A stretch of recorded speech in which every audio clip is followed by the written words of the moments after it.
नमस्कार, मैं अमृतराज डुमराव टीवी का मालिक आप सभी का स्वागत करता हूं। फाइनली अभी एक लड़के ने मुझे कॉल करा हुआ है, ठीक है। इनका प्रॉब्लम इंग्लिश से रिलेटेड है कि सर मैं पढ़ लेता हूं, चीज़ें भूल जाता हूं। पूरा का पूरा वीडियो आप लोग ध्यान से देखिएगा। जो भी हमारी और इनकी कम्युनिकेशन होगी वो काफ़ी बेहतरीन होगी, काफ़ी कमाल की होगी और काफ़ी कुछ सीखने को मिलेगा। 2x पर अगर पॉसिबल हो तो 2x पर भी देखना, लेकिन देखना जरूर, ठीक है। ऐसे ऐसे डाउट्स आप लोगों में से काफ़ी लोगों के होते हैं, समझ रहे हो ना। तो कुछ ना कुछ सीखने को ही मिलता है मेरे दोस्त, ठीक है। मिलते हैं वीडियो के अंत में।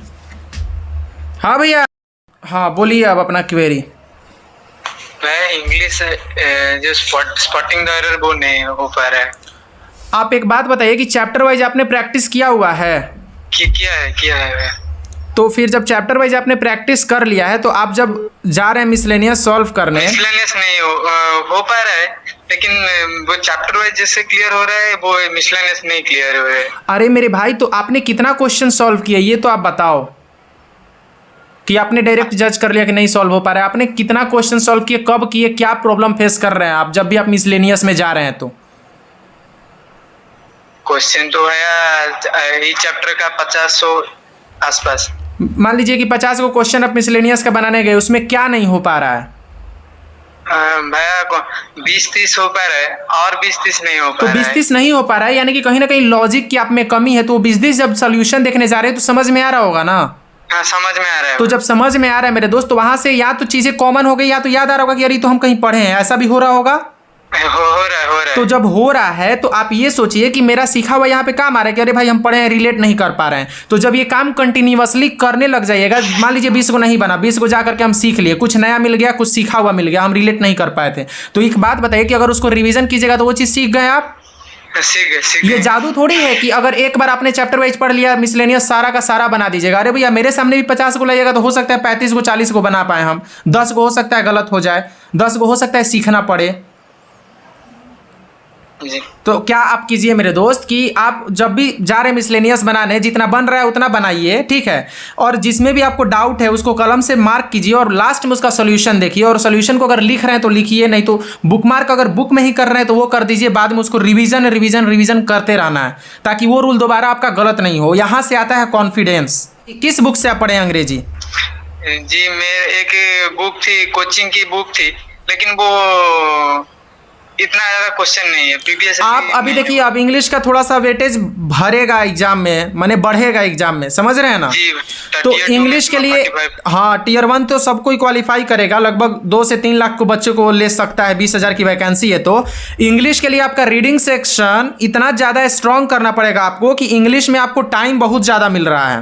45 क्वेश्चन करने के लिए आपको लगभग मिल रहे हैं 50 मिनट। 10 मिनट में जीके हो जाएगा 25 क्वेश्चन जी। तो जब 45 मिनट में आपको 50 क्वेश्चन दे रहा है मेरे दोस्त, तो सबसे पहले आप रीडिंग सेक्शन आपको तगड़ा करना पड़ेगा। आपका इंटेलेक्चुअल लेवल जो है वो इंक्रीज्ड होना, बढ़ाना पड़ेगा उसको, ताकि एग्जाम में अगर बड़ा बड़ा कॉम्प्रिहेंशन भी आता है, रीडिंग सेक्शन भी आता है, तो आप में इंग्लिश पढ़ने की काबिलियत होनी चाहिए, पढ़ के समझने की काबिलियत होनी चाहिए। और ये चीज़ें डेवलप करनी पड़ेगी, जो कि मात्र 3 से 4 महीने में ईजिली डेवलप की जा सकती है। एक छोटा बच्चा, एक बिगिनर जो है, जो ठीक है, जो ग्रेजुएशन पार कर गया है, ठीक है, वो इजीली कर सकता है। उसके लिए पढ़ना पड़ेगा दोस्तों, इस चीज को इग्नोर मत कीजिए। बताया था जो इंग्लिश माध्यम जो वो अभी मैं थोड़ा एक वीक पहले से मैं फॉलो किया हूँ।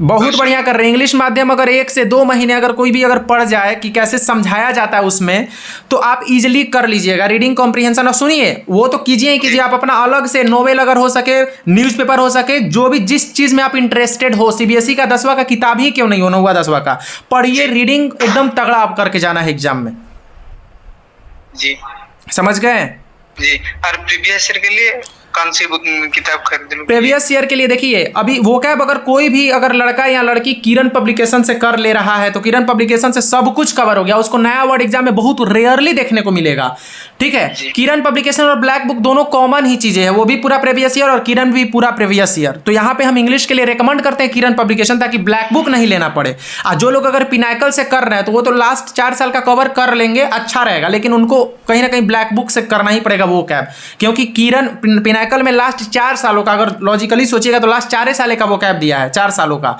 तो क्या होगा कि लिमिटेड एगो सोर्स बन जा रहा है यहाँ पे, जी समझ रहे हैं ना। तो बेहतर विकल्प यही है कि भैया अगर कुछ नहीं खरीदे तो किरण खरीदिए, अगर जो पिनाकल खरीदा है वो अलग से वो कैब कर ले, अब चाहे नीतू मैम से करे, एसपी बख्शी से करे, ये दोनों भी कहीं ना कहीं एक लिमिटेशन में ही वर्ड है यहाँ पर। प्रीवियस ईयर देखिए, लास्ट 10 से 15 साल का प्रीवियस ईयर उठा करके कीजिएगा, मजे से हो जाएगा, कुछ नहीं करना इसमें। और उससे बाहर वो कैब शायद ही पूछता है, 99% तो भैया वो कैब इसी में से आता है जी प्रीवियस ईयर। जी चलिए भैया धन्यवाद, ठीक है, खुश है अब। और भैया जीके के लिए बता दो। रुकिए 2 मिनट। चलो गाइस फाइनली यार, उम्मीद है कि ऐसे ऐसे डाउट्स आप लोगों के बहुत सारे हैं, ठीक है। अभी अचानक से मैं अपना दूसरा वीडियो शूट कर रहा था, ये भाई जी कॉल कर दिए, ठीक है, तो सोचे कि चलो एक वीडियो बना लेते हैं। उम्मीद है कि आपको बहुत कुछ सीखने को मिली है। इस बार इंग्लिश को हल्के में मत लेना मेरे भाई, इंटरेस्टिंग बना करके एकदम पढ़ाई करो, ठीक है। चीज़ें अगर रीडिंग सेक्शन में दिक्कत आ रही है, जा करके किसी मैंने यूट्यूब पे जाकर के देखो, या फिर इंग्लिश माध्यम जो मैंने बताया था वहां पर विजिट कर लो, ठीक है। Wish you all the. और एक बात और, मेरे टेलीग्राम ग्रुप में आप लोग आ जाओ, ठीक है। वहां पर हमारी और आपकी कम्युनिकेशन होती है और काफी कमाल की बातें होती रहती है, काफी कुछ सीखने को मिलता है। Wish you all the very best, thank you.